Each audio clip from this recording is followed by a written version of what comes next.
अस्सलाम वालेकुम गाइस, आज की रेसिपी है चिकन कचौरियों की। सबसे पहले आपने चिकन ले लेनी है। ये बोनलेस चिकन हाफ केजी है। इसे बॉईल करने के लिए आपने सबसे पहले पानी लेना है। 1 टीस्पून आपने नमक शामिल करना है और एक दालचीनी का टुकड़ा शामिल कर दें। इसमें चिकन शामिल कर दें और बॉईल होने के लिए रख दें। अब 2 टेबलस्पून आपने घी लेना है, उसमें मैदा छान कर शामिल करना है। आपने मैदा इतना शामिल करना है कि थिक पेस्ट बन जाए। हाफ टीस्पून आपने मीठा सोडा इसमें शामिल करना है और इस पेस्ट को आपने फ्रिज में रख देना है।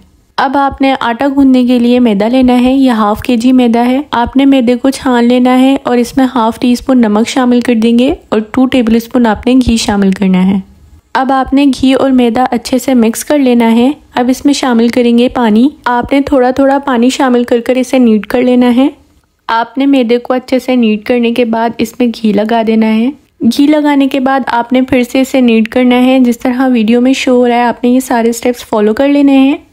ये डो आपने बिल्कुल सॉफ्ट बनानी है। एंड में आपने फिर घी लगा देना है। घी लगाने के बाद आपने फिंगर की मदद से इसे टैप टैप करना है। अब आपने इस डो को प्लास्टिक से ढक कर रख देना है 20 मिनट के लिए। अब एक बड़ी प्याज कट करनी है और इसे 1 टेबलस्पून घी में फ्राई कर लेंगे। जब प्याज का कलर पिंकिश होने लगे तो इसमें मसाले शामिल करने हैं। फिलिंग करने के लिए 1 टेबलस्पून चाट मसाला, कुटी हुई लाल मिर्च और पिसी हुई लाल मिर्च लेनी है। नमक हस्बे जायका, हाफ टेबलस्पून गरम मसाला और चाइनीज सॉल्ट ऑप्शनल है।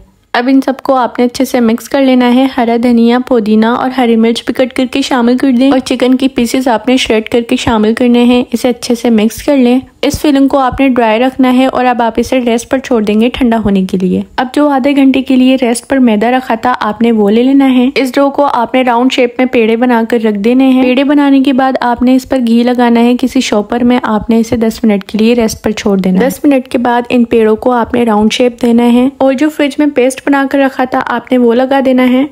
अब वीडियो में जिस तरह स्टेप्स बताए गए हैं आपने ये सारे फॉलो कर लेने हैं।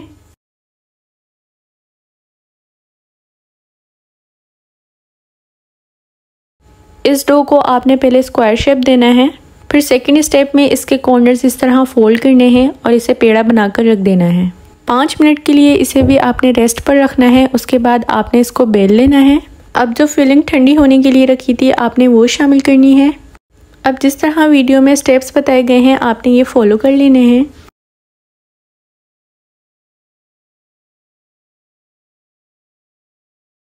जब आप इसे हाथ की मदद से प्रेस करेंगे तो इसमें थोड़े थोड़े साइड्स में बबल्स बनना शुरू हो जाएंगे। अब आपने ऑयल या घी ले लेना है। उसे गर्म करने के लिए रख दें। ऑयल ना ज़्यादा गर्म होना चाहिए और ना ही ठंडा। अब आपने इसमें कचौरियाँ शामिल करनी है। जब ये कचौरियाँ ऊपर आने लगें तो आपने इस तरह हल्के हाथ से प्रेस करना है। अब आपने इसे दरमियानी आंच पर छोड़ देना है फ्राई होने के लिए।